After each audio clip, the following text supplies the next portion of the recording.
Hello my dear student, very good morning to all of you. आज हम लोग discuss करने वाले हैं यूनिट 5 प्रॉपर्टीज़ ऑफ सॉलिड का लेक्चर नंबर 6। इससे पहले लेक्चर में हमने आपको बताया था टाइप्स ऑफ फ्लो के बारे में, वो अपना लास्ट टॉपिक था प्रीवियस लेक्चर का। आज हम लोग जो सबसे पहले टॉपिक पढ़ने वाले हैं वो है बच्चा लोग critical velocity. So put your heading critical velocity. Critical velocity, अब इसको समझिए पहले। क्रिटिकल वेलोसिटी क्या होता है? v से वेलोसिटी को डिनोट करेंगे, छोटा सा c लगा रहा है, इसको पढ़ेंगे क्रिटिकल वेलोसिटी। ओके, देखो ये कॉमन सेंस वाली बात है। क्रिटिकल सिचुएशन, क्रिटिकल हालात, ये सब आप लोग अच्छे से समझते हैं। क्रिटिकल का मतलब एकदम एक्सट्रीम पोजीशन पे, अब तब के कंडीशन में। अब ये लिक्विड के वेलोसिटी से कैसे संबंध रखता है, इसके बारे में समझिए। हम जो आपको लास्ट क्लास में बताए थे टाइप्स ऑफ फ्लो में स्ट्रीमलाइन फ्लो और टर्बुलेंट फ्लो। तो स्ट्रीमलाइन फ्लो में हम आपको बताए थे कि कोई भी लिक्विड का वैसा फ्लो जिसमें एक पार्टिकुलर पॉइंट पे लिक्विड का वेलोसिटी कांस्टेंट होता है, तो उसके फ्लो को हम लोग बोलते हैं स्ट्रीमलाइन फ्लो। और जब लिक्विड अनसर्टेन डायरेक्शन में मूव करने लगता है तब उसके फ्लो को बोला जाता है टर्बुलेंट फ्लो। बच्चा मेरा क्रिटिकल वेलोसिटी उस मैक्सिमम वेलोसिटी को बोलते हैं जिस वेलोसिटी तक अगर लिक्विड फ्लो कर रहा है तब वो स्ट्रीमलाइन में कहा जाएगा, और अगर उस वेलोसिटी से ज़्यादा वेलोसिटी से लिक्विड फ्लो कर रहा है तब उसको टर्बुलेंट फ्लो बोला जाएगा। मीन्स क्रिटिकल है, एकदम से क्रिटिकल वेलोसिटी है भाई। अगर वहाँ तक, जैसे मान लो किसी भी लिक्विड का क्रिटिकल वेलोसिटी हम ले लेते हैं 200 मीटर पर सेकेंड, तो अगर 200 मीटर पर सेकेंड तक वो फ्लो कर रहा है तब तक तो वो स्ट्रीमलाइन में है। 200 से कम में भी फ्लो कर रहा है तब भी वो स्ट्रीमलाइन में है। लेकिन जैसे ही 200 से ज़्यादा वेलोसिटी उसके पास आएगा उसका फ्लो बन जाएगा टर्बुलेंट फ्लो। उसी मैक्सिमम वेलोसिटी को बोला जाता है क्रिटिकल वेलोसिटी। अब मैटर करता है कि ये क्रिटिकल वेलोसिटी किन किन फैक्टर्स पे डिपेंड करता है। तो सबसे पहले तो क्रिटिकल वेलोसिटी डिपेंड करता है कोफिशिएंट ऑफ विस्कोसिटी पे। जितना ज़्यादा किसी लिक्विड का कोफिशिएंट ऑफ विस्कोसिटी होगा उस लिक्विड का क्रिटिकल वेलोसिटी भी उतना ज़्यादा होगा। कोफिशिएंट ऑफ विस्कोसिटी कम होगा, क्रिटिकल वेलोसिटी कम होगा। दूसरा जो इंपॉर्टेंट फैक्टर है वो डिपेंड करता है क्रिटिकल वेलोसिटी डेंसिटी के ऊपर। जो लिक्विड ज़्यादा डेंस होगा, गाढ़ा होगा, उसका क्रिटिकल वेलोसिटी कम होगा, वेलोसिटी उसका कम होगा भाई, क्योंकि वो डेंस है। ठीक है, और जो लिक्विड जितना ज़्यादा पतला होगा, जिसकी डेंसिटी कम होगी, वो उसका वेलोसिटी उतना ज़्यादा होगा। तीसरा जो फैक्टर है जिस पे क्रिटिकल वेलोसिटी डिपेंड करता है वो है डायमीटर ऑफ ट्यूब। अगर आप ट्यूब को काफ़ी ब्रॉड करते हो, बहुत चौड़ा सा ट्यूब लेते हो, उसका डायमीटर ज़्यादा है तो क्रिटिकल वेलोसिटी कम होगा, और पतला पाइप है तो क्रिटिकल वेलोसिटी ज़्यादा होगा। वैसे भी आपको पता है कि किसी भी पाइप का क्रॉस सेक्शनल एरिया को जब ऐसे आप प्रेस करते हो तो उसकी वेलोसिटी बढ़ जाती है। ठीक है, तो अब हम लोग डिस्कस करने वाले हैं क्रिटिकल वेलोसिटी। मैंने आपको समझा दिया है, लिख देते हैं हम जो भी इसका डेफिनेशन एवरीथिंग है। मैंने बोला क्रिटिकल वेलोसिटी के बारे में कि the maximum velocity of liquid up to which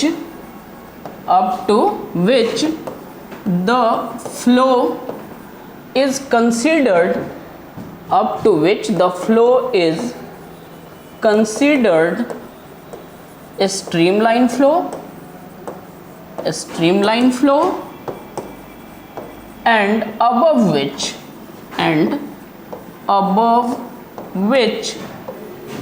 the flow is considered turbulent, above which the flow becomes turbulent। लिख देते हैं, flow becomes turbulent, ठीक है ना, called as critical velocity।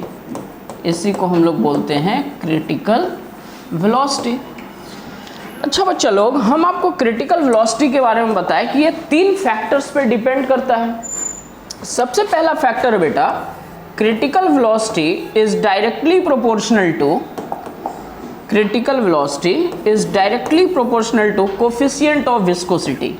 इसको हम इक्वेशन 1 मान रहे हैं। दूसरा, critical velocity is inversely proportional to the density of liquid, rho बोले तो डेंसिटी ऑफ लिक्विड, इसको हम इक्वेशन 2 कंसिडर कर लिए। और तीसरा जो फैक्टर है वो है critical velocity is inversely proportional to the diameter of tube, इसको हम इक्वेशन 3 कंसिडर कर लिए। अब अगर आप इन तीनों इक्वेशन को मिलाते हो, मैच कराते हो, हाँ एक साथ हम कंबाइन कर रहे हैं, कंबाइनिंग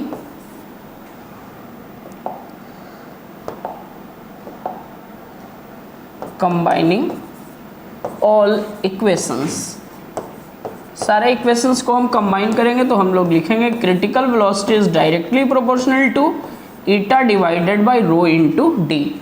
अब आपको यहाँ पे जो डायरेक्टली प्रोपोर्शनल का साइन है उसको हटाने के लिए कोई ना कोई कांस्टेंट लगाना पड़ेगा, तो critical velocity is equal to R eta divided by rho into D. बच्चा मेरा यहाँ जो आपको आर दिख रहा है, जो कांस्टेंट आपने लगाया है, R is Reynolds number. R क्या है? रेनॉल्ड्स नंबर बोला जाता है आर को, रेनॉल्ड्स नंबर। ठीक है जी, ये पूरा आपको क्रिटिकल वेलोसिटी में माइंड में रखना पड़ेगा। ये रेनॉल्ड्स नंबर का भी अगर फॉर्मूला चाहे तो इस इक्वेशन से हम लोग निकाल सकते हैं। अब अपनी जो बातचीत होगी वो होगी रेनॉल्ड्स नंबर के ऊपर। आप इसको जल्दी से राइट कीजिए, फिर हम लोग रेनॉल्ड्स नंबर को डिस्कस करते हैं।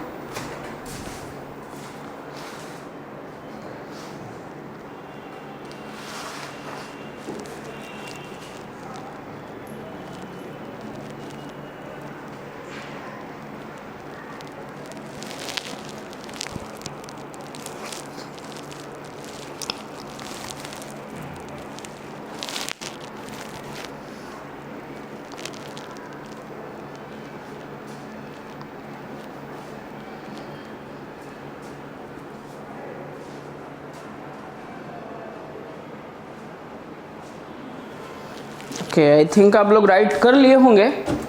अब हम लोग अपना जो बातचीत करेंगे वो रेनॉल्ड्स नंबर के ऊपर करेंगे, तो आप हेडिंग लगा लो रेनॉल्ड्स नंबर। अब हम लोग डिस्कस करने वाले हैं रेनॉल्ड्स नंबर के बारे में। रेनॉल्ड्स नंबर को हम लोग आर से डिनोट किए थे, समझिए। देखिए ये एक नंबर है, रेनॉल्ड्स नंबर इसका नाम ही आपको पता है कि रेनॉल्ड्स नंबर इसका नाम है भाई। जब ये एक नंबर है तो इसका कोई यूनिट होने का कोई चांस नहीं है। Reynolds number is a pure number which determine the types of flow.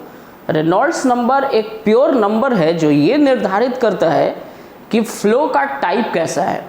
क्या फ्लो स्ट्रीमलाइन है, क्या फ्लो अनस्टेबल है या टर्बुलेंट है। रेनॉल्ड्स नंबर से ही अपने को ये बात पता चलेगा कि किसी भी जगह पे, किसी भी ट्यूब में, पाइप में फ्लो होने वाला जो लिक्विड है वो स्ट्रीमलाइन फ्लो में बह रहा है या वो टर्बुलेंट फ्लो में है या फिर अनस्टेबल है। कभी वो स्ट्रीमलाइन होता है, कभी टर्बुलेंट हो जाता है। अब इसके लिए आपको माइंड में रखना पड़ेगा कि अगर रेनॉल्ड्स नंबर की वैल्यू 2000 से कम आता है किसी भी कैलकुलेशन में, रेनॉल्ड्स नंबर की वैल्यू अगर 2000 से कम आता है, तब जो उस टाइप का फ्लो होता है उसको हम स्ट्रीमलाइन फ्लो बोलते हैं। अगर 2000 से ज़्यादा और 3000 से कम आ रहा है रेनॉल्ड्स नंबर का वैल्यू, तब आपका फ्लो जो होगा वो अनस्टेबल होगा। मतलब लिटिल डिस्टर्बेंस में वो कभी स्ट्रीमलाइन हो सकता है और कभी टर्बुलेंट हो सकता है। और अगर रेनॉल्ड्स नंबर का वैल्यू 3000 से ज़्यादा आ जाता है, तब हर हाल में जो आपका फ्लो होगा वो हमेशा टर्बुलेंट होगा। ठीक है, लिख देते हैं डेफिनेशन एंड पूरा डिटेल अलोंग विथ फॉर्मूला। मैंने बोला रेनॉल्ड्स नंबर के बारे में कि the pure number which determines the types of flow,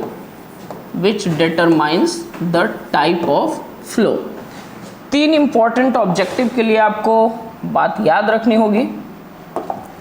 number 1 जो ऑब्जेक्टिव आपको माइंड में रखना है कि if Reynolds number is less than 2000, अगर मान लीजिए कि रेनॉल्ड्स नंबर का वैल्यू 2000 से कम है, तब इस केस में फ्लो इज स्ट्रीमलाइन। फ्लो कैसा होता है? स्ट्रीमलाइन होता है। अगर आप मान लो कि रेनॉल्ड्स नंबर का value, if Reynolds number is greater than 2000 and less than 3000, ठीक है जी, 2000 से बड़ा है, 3000 से छोटा है, तब इस केस में flow will be unstable. Flow कैसा होगा? अनस्टेबल होगा। मतलब लिटिल डिस्टर्बेंस में वो कभी टर्बुलेंट बन जाएगा, कभी स्ट्रीमलाइन बन जाएगा। कुछ कंफर्म नहीं है कि वो टर्बुलेंट है कि स्ट्रीमलाइन है, वो अनस्टेबल है। थोड़ा सा भी अगर डिस्टर्बेंस क्रिएट हुआ किसी भी माध्यम से तो कभी स्ट्रीमलाइन बन जाएगा, कभी टर्बुलेंट बन जाएगा, इसलिए इस टाइप के फ्लो को अनस्टेबल बोला जाता है। तीसरा इंपॉर्टेंट बात जो आपको माइंड में रखनी है वो ये है कि if Reynolds number is greater than 3000, Reynolds number का वैल्यू 3000 से अगर बड़ा होता है, तब इस केस में जो आपका फ्लो होगा, flow will be turbulent. Flow कैसा होगा इस केस में? टर्बुलेंट होगा। अच्छा, अगर रेनॉल्ड्स नंबर का आप फॉर्मूला लिखना चाहें तो अभी अभी बच्चा लोग क्रिटिकल वेलोसिटी का फॉर्मूला लिखे थे R into eta divided by rho into D, ठीक है जी।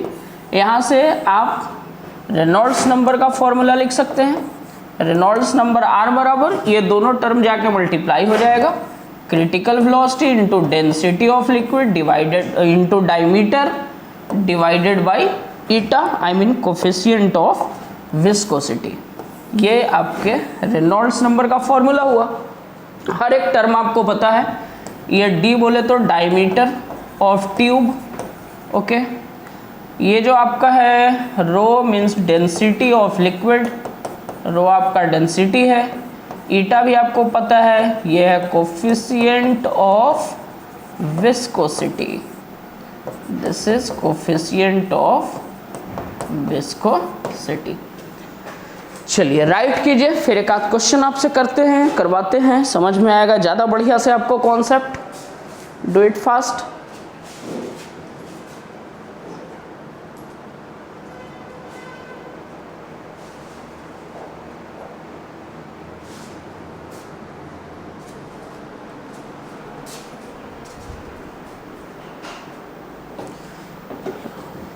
राइट कर लिया आप लोग?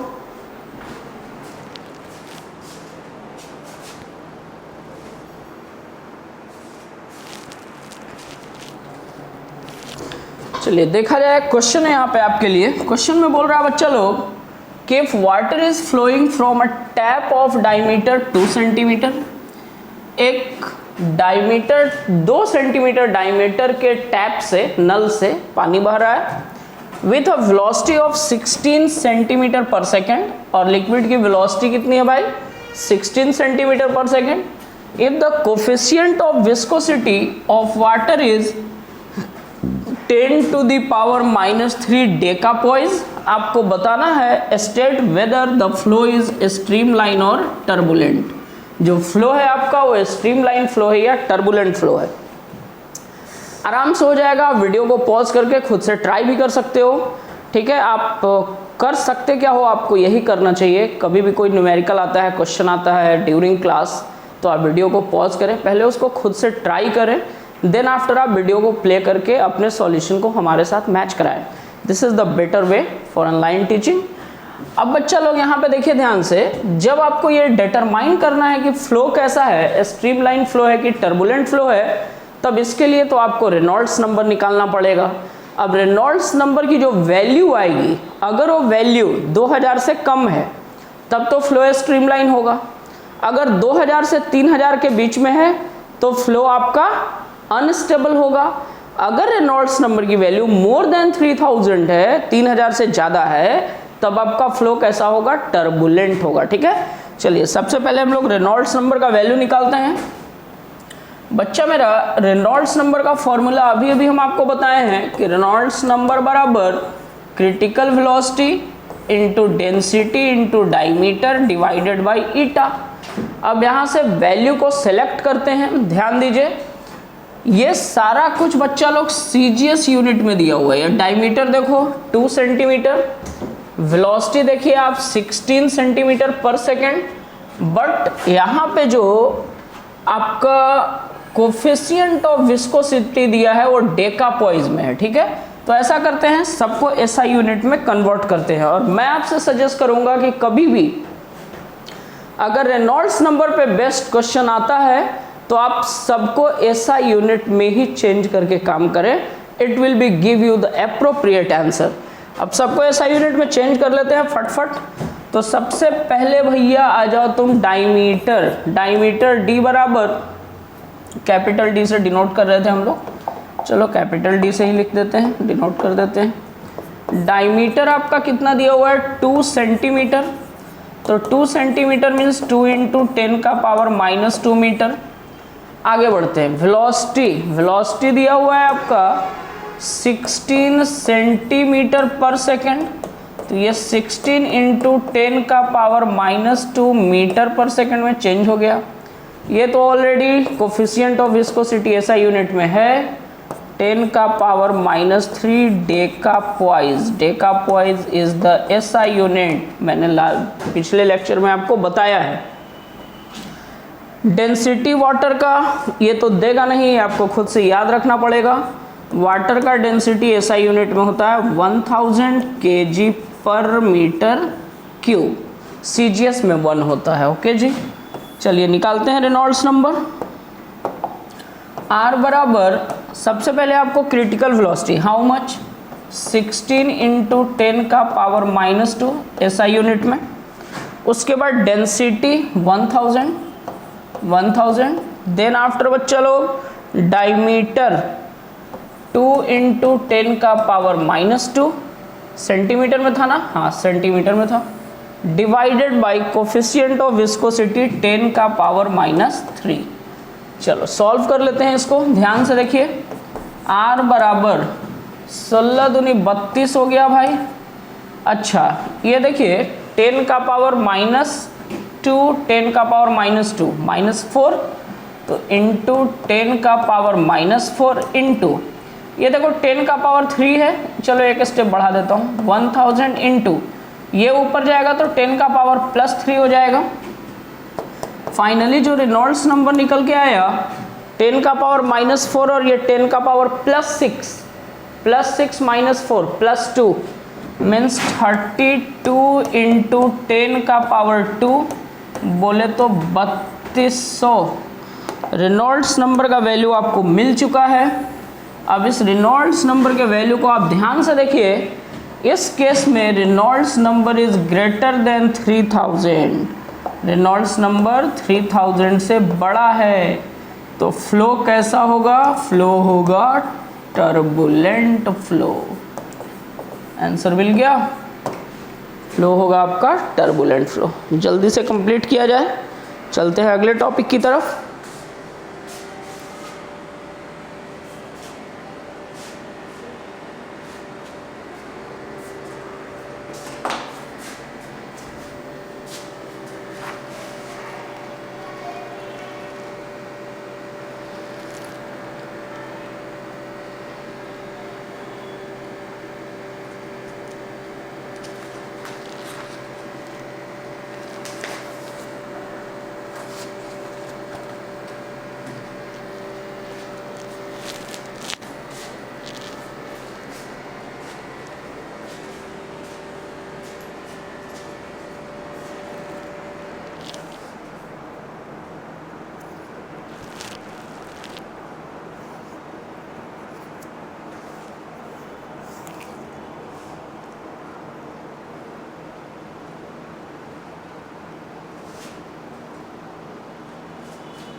नेक्स्ट जो टॉपिक हम लोग डिस्कस करने वाले हैं वो है अपना इक्वेशन ऑफ कंटिन्यूटी। मस्त टॉपिक है, बढ़िया समझिए, प्रैक्टिकल फील के साथ। सबसे पहले हेडिंग लगा लेते हैं और अब हम लोग डिस्कस करने वाले हैं equation of continuity. Equation of continuity, okay. क्या है equation of continuity? Practical feel के साथ इसका डेरिवेशन अच्छे से समझाएंगे हम आपको। सबसे पहले तो आप ये समझो एकदम प्रैक्टिकल वाला बात कि बच्चा लोग कभी भी कोई ट्यूब से, टैप से या पाइप से पानी बह रहा है, मान लो आप, तो उसके जहाँ से पानी निकल रहा है उस सरफेस को पकड़ के आप ऐसे उसको थोड़ा प्रेस करो। जब आप उसको ऐसे प्रेस करोगे तो क्रॉस सेक्शनल एरिया कम हो जाएगा और लिक्विड का वेलोसिटी बढ़ जाएगा। मतलब एरिया जब कम हो रहा है, ट्यूब का क्रॉस सेक्शनल एरिया जब कम हो रहा है तो लिक्विड की वेलोसिटी बढ़ जा रही है। यही बच्चा लोग जो प्रैक्टिकल बात हम आपको अपने भाषा में, अपने अंदाज में, बिहारी अंदाज में जो हम आपको समझाए, इसी को बोला जाता है इक्वेशन ऑफ कंटिन्यूटी। मतलब एरिया ज़्यादा होगा, अगर क्रॉस सेक्शनल एरिया ट्यूब का, पाइप का ज़्यादा होगा तो वेलोसिटी कम होगा, क्रॉस सेक्शनल एरिया कम होगा तो लिक्विड की वेलोसिटी ज़्यादा होगी। ठीक है, चलिए अब इसको समझते हैं फिजिक्स के भाषा में। फाइनली अल्टीमेटली अपने को वही रिजल्ट मिलने वाला है जो अभी हम लोग बातचीत में बोले। इक्वेशन ऑफ कंटिन्यूटी बोलता है कि the mass rate of flow, the mass rate of flow of liquid through any tube, through any tube is constant, through any tube is constant at every cross section, at every cross section। चलिए अब इस बात को ना आगे pictorial representation की मदद से हम आपको समझाने वाले हैं। कंसिडर करो कि हमारे पास ये एक ट्यूब है, ये क्रॉस सेक्शनल एरिया और इधर भी एक cross sectional area.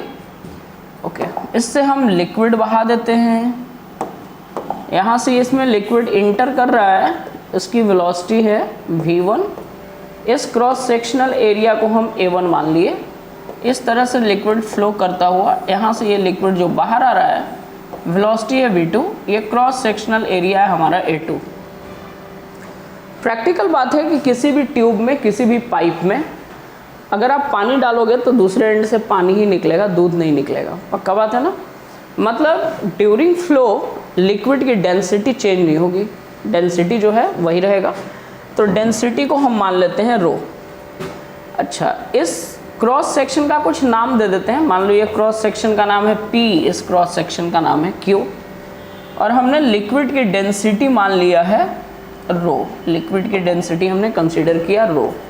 Late the density of liquid is rho, ठीक है, जो कि हर जगह बराबर होगा। अब इन दोनों ही क्रॉस सेक्शन पे आप ये वाला टर्म अप्लाई कर दो, the mass rate of flow of liquid through any tube at every cross section is constant. ठीक है ना। तो दो ही क्रॉस सेक्शन है, इसका मतलब हम लोग लिख सकते हैं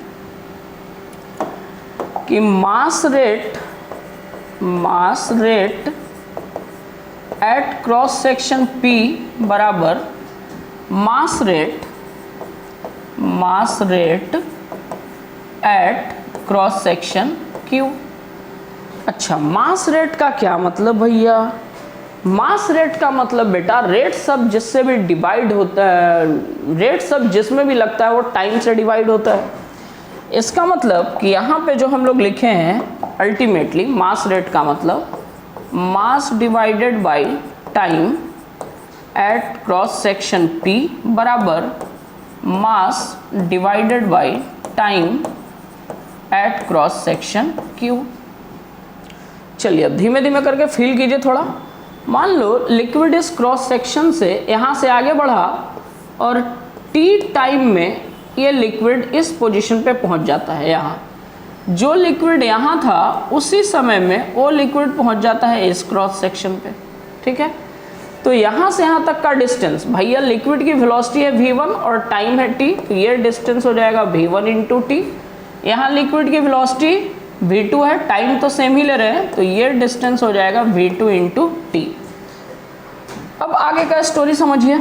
मास रेट मतलब मास बटा टाइम। मास होता है डेंसिटी इंटू वॉल्यूम, कोई दिक्कत नहीं, density into volume divided by time किस क्रॉस सेक्शन पे हम लोग बात कर रहे हैं अभी? तो at cross section P equal to density into volume divided by time, किस क्रॉस सेक्शन पे? Q पे। लिक्विड की डेंसिटी दोनों जगह रो है, इसलिए हम रो छोड़ दिए हैं। अब यहाँ पे समझिए, डेंसिटी हो गया रो, वॉल्यूम को क्या हम एरिया इंटू डिस्टेंस लिख सकते हैं? तो cross sectional area A1, distance है V1 into T divided by time t at cross section P बराबर, डेंसिटी तो रो रहने वाला है, वॉल्यूम हो जाएगा यहाँ का क्रॉस सेक्शनल एरिया A2, और लिक्विड कितना डिस्टेंस कवर किया? V2 इंटू टी, डिस्टेंस बराबर speed into time divided by T at cross section Q। जो टर्म्स कैंसिल हो रहा है उसको आप कैंसिल कीजिए। तो आपका सबसे पहले ये T से T कैंसिल, यहाँ भी T से T कैंसिल, दोनों साइड आपका रो से रो कैंसिल। फाइनली यहाँ पे जो आपको मिला है वो मिला A1 V1 बराबर A2 V2। ठीक है, जो बात मैंने प्रैक्टिकली आपको समझाया था बिल्कुल वो बात यहाँ सच साबित हुआ दिख रहा है। अगर आप V1 की बात करें तो V1 बराबर हो जाएगा A2 V2 divided by A1, A2 V2 divided by A1 means यहाँ से आप बोल सकते हैं कि V1 is inversely proportional to A1। ठीक है, जहाँ पे बच्चा लोग वेलोसिटी एरिया जहाँ पे ज़्यादा होगा वेलोसिटी कम होगा। अच्छा, A1 V1 बराबर A2 V2 है, तो आप ऐसा भी तो बोल सकते हैं कि this implies AV equal to constant. तो जब AV कॉन्स्टेंट है तो V is inversely proportional to A। किसी भी तरह से आप समझ सकते हैं। This is all about equation of continuity. आप इसको राइट कीजिए, फिर अगले टॉपिक की तरफ बढ़ते हैं। Do it fast.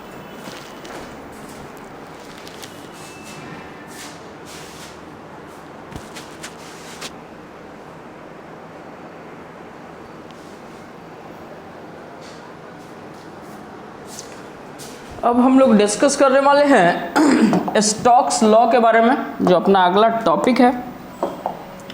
हेडिंग डालिए स्टोक्स लॉ। बच्चा मेरा इसको थोड़ा पहले फील करो, फिर बढ़िया से मैं फॉर्मूला लिखवा दूंगा, डेफिनेशन भी जो भी रिक्वायर्ड होगा लिखवा देंगे। समझिए पहले, मान लो बेटा ये पूरा यहाँ तक पानी भरा हुआ है, ये पूरा लिक्विड है, कोई भी लिक्विड हो सकता है। ऐसा एक स्फेरिकल ऑब्जेक्ट को हम ऐसे पकड़ के यहाँ पे होल्ड करके रखे हुए हैं। जब इस ऑब्जेक्ट को हम इसमें ड्रॉप करेंगे तो ऑब्जेक्ट धीमे धीमे करके थोड़ा स्लो मोशन में, समझिए, जब ऑब्जेक्ट पानी की सतह पे जाएगा तो पहले थोड़ा सा पानी को टच करेगा, लिक्विड को, फिर थोड़ा अंदर जाएगा तो थोड़ा और कांटेक्ट बनेगा, और अंदर जाएगा तो और कांटेक्ट बनेगा। ठीक है, मतलब शुरू में जब आप ड्रॉप कर रहे हो तो एक्सेलरेट किया, जल्दी से अंदर गया, एक्सेलरेट किया, लेकिन जब वो पूरी तरह से पानी के अंदर समा गया तो हर तरफ उसका लिक्विड कांटेक्ट में आ गया और अपवर्ड डायरेक्शन में, बॉल तो नीचे जा रहा है, स्फेरिकल बॉल नीचे जा रहा है, अपवर्ड डायरेक्शन में, मोशन के अपोजिट डायरेक्शन में एक उसके ऊपर फोर्स लगा जिसको हम लोग बोलते हैं विस्कस फोर्स या viscous dragging force.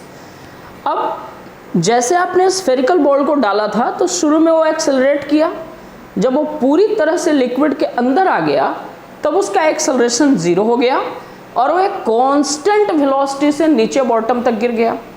That constant velocity is called terminal velocity. उस कांस्टेंट वेलोसिटी को हम लोग टर्मिनल वेलोसिटी बोलते हैं। ठीक है, एंड बच्चा लोग, जब वो स्फेरिकल बॉल लिक्विड में नीचे जा रहा था, गिर रहा था, तब जो कांटेक्ट सरफेस है बॉल और लिक्विड का, उस पे लिक्विड उसके मोशन के अपोजिट डायरेक्शन में, बॉल नीचे गिर रहा है, मोशन के अपोजिट डायरेक्शन में ऊपर की तरफ जो फोर्स लगा रहा है उसको बोलते हैं विस्कस ड्रैगिंग फोर्स या विस्कस फोर्स।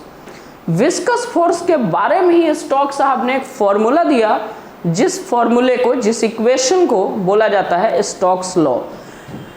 समझिए क्या है ये, सीन बना के थोड़ा समझाते हैं। मान लो बच्चा ये पूरा लिक्विड है भाई, ये पूरा लिक्विड है, ओके।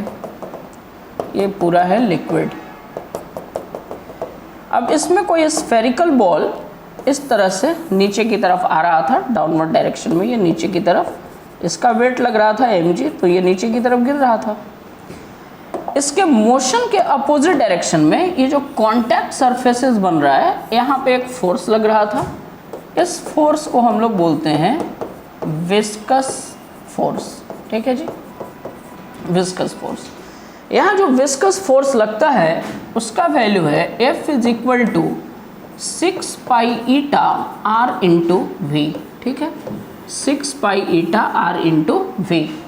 ओके, ये जो इक्वेशन आपने अभी ऊपर मैंने लिखा है, इसी इक्वेशन को बोला जाता है Stokes law. This equation is called Stokes law. इस इक्वेशन को हम लोग स्टोक्स लॉ बोलते हैं। सारे टर्म्स आपको पता है। F आपका विस्कस फोर्स हो गया, 6 पाई कांस्टेंट है। यहाँ जो आपका ईटा है ये क्या है बच्चा लोग, ये है coefficient of viscosity, coefficient of viscosity. अच्छा, R क्या है भाई, इस स्फेरिकल बॉल का रेडियस है। R stand for the radius of this spherical ball. This R is radius and V बोले तो वेलोसिटी। V को हम लोग बोलेंगे वेलोसिटी। जिस वेलोसिटी से ये ऑब्जेक्ट नीचे की तरफ गिर रहा है वही आपका वेलोसिटी है V। This is all about Stokes law. Story एक बार फिर से सुन लीजिए, क्योंकि इसके बाद जो टर्मिनल वेलोसिटी हम आपको टॉपिक पढ़ाएंगे उसमें बिल्कुल सेम फिगर रहेगा, सेम सीन पे ही उसको भी समझना है। बिल्कुल यही प्रैक्टिकल फील वहाँ पे भी आपको आएगा, अभी आने वाला है। किसी भी स्फेरिकल ऑब्जेक्ट को जब हम लिक्विड में ड्रॉप करते हैं, ठीक है, किसी भी स्फेरिकल ऑब्जेक्ट को जब हम लिक्विड में ड्रॉप करते हैं तो शुरू में वो एक्सेलरेट होता है। जब वो पूरी तरह से अंदर डूब जाता है तब उसका एक्सेलरेशन 0 हो जाता है और वो एक कांस्टेंट वेलोसिटी से बॉटम की तरफ गिरता है, कांस्टेंट वेलोसिटी से डाउनवर्ड डायरेक्शन में मूव करने लगता है। That constant velocity is called terminal velocity. अच्छा, जब लिक्विड में स्फेरिकल बॉल नीचे गिर रहा है तो लिक्विड जो बॉल से कांटेक्ट में है ये मोशन के अपोजिट डायरेक्शन में, आई मीन ऊपर की तरफ एक फोर्स लगाता है जिसको हम लोग बोलते हैं विस्कस फोर्स। और स्टोक्स साहब ने बोला कि इस विस्कस फोर्स का जो फॉर्मूला होता है वो होता है F = 6 pi eta r into v, जहाँ पे ईटा है कोफिशिएंट ऑफ विस्कोसिटी, r मतलब radius of spherical object and v बोले तो velocity of that spherical object. ठीक है, तो स्टोक्स लॉ इसी इक्वेशन को बोला जाता है F = 6 pi eta r into v को राइट किया जाए।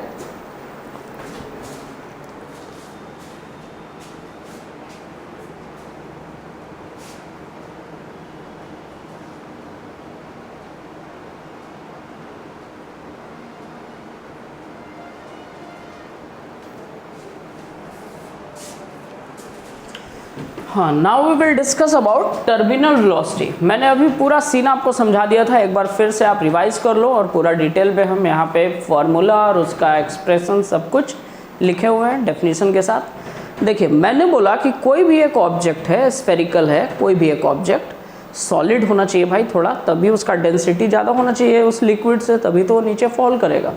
अब आप स्फेरिकल ऑब्जेक्ट को ऐसे लिक्विड के सरफेस से अगर आप ड्रॉप करते हैं तो जब आप उसको ड्रॉप करेंगे तो शुरू में वो जल्दी से अंदर लिक्विड में घुस जाएगा, ड्रॉप हो जाएगा। एक्सेलरेट किया, शुरू में एक्सेलरेट किया और जब वो पूरी तरह से लिक्विड के अंदर आ गया तो एक कांस्टेंट वेलोसिटी से नीचे आया। ठीक है ना, जिस कांस्टेंट वेलोसिटी से वो नीचे आता है that constant velocity is called terminal velocity. देखिए यहाँ पे डेफिनेशन आप सब समझिए, बोल रहा है कि when a body is dropped in a liquid if it is first accelerated, पहले वो एक्सेलरेट करता है एंड देन एक्सेलरेशन बिकम्स 0। अब एक्सेलरेशन 0 होने का मतलब कि उसका वेलोसिटी कैसा हो गया भाई, constant. This constant velocity is called terminal velocity. ठीक है, यहाँ पे ये स्फेरिकल ऑब्जेक्ट है बच्चा लोग, यही स्फेरिकल ऑब्जेक्ट आपका लिक्विड में ड्रॉप किया गया है। इस स्फेरिकल ऑब्जेक्ट का जो रेडियस है उसको हमने r माना है, इसका जो डेंसिटी है ये रो है और जिस लिक्विड में ये गिर रहा है उसका डेंसिटी है सिग्मा। ठीक है, कांस्टेंट वेलोसिटी, जिस कांस्टेंट वेलोसिटी से ये गिरता है उसी को हम लोग बोलते हैं टर्मिनल वेलोसिटी। ओके जी, टर्मिनल वेलोसिटी का फॉर्मूला है बेटा v बराबर 2/9 r square into rho minus sigma into g divided by coefficient of viscosity. ये फॉर्मूला आपको माइंड में रखना है। दूसरा आपसे ये भी पूछा जा सकता है कि ये किन किन फैक्टर्स पे डिपेंड करता है, तो आप यहाँ पे देख सकते हैं कि ये किस किस फैक्टर पे डिपेंड कर रहा है। सबसे पहले तो ये रेडियस पे डिपेंड कर रहा है स्फेरिकल ऑब्जेक्ट का। दूसरा ये कोफिशिएंट ऑफ विस्कोसिटी पे डिपेंड कर रहा है। उसके बाद ऑब्जेक्ट की डेंसिटी और फिर लिक्विड की डेंसिटी। मीन्स ये 4 फैक्टर पे आपका टर्मिनल वेलोसिटी डिपेंड करता है। ओके, आई होप आप लोग लिख लिए होंगे। जल्दी से आप लोग लिखिए, फिर आगे समझते हैं। राइट कीजिए फास्ट।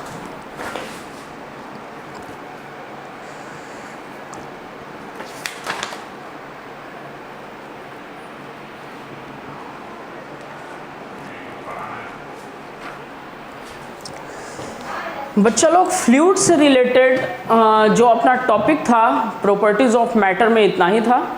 इसके बाद अपने सिलेबस के अकॉर्डिंग, अभी तो फ़ोन से वीडियो शूट हो रहा है, सिलेबस हमको देखना पड़ेगा। देखते हैं अगर कोई भी टॉपिक रिमेनिंग होगा तो उसके लिए हम लोग नेक्स्ट लेक्चर में डिस्कस करेंगे। नेक्स्ट वीडियो हम आपके लिए बहुत जल्दी लेकर आएंगे। Thank you for watching, keep safe and study at home.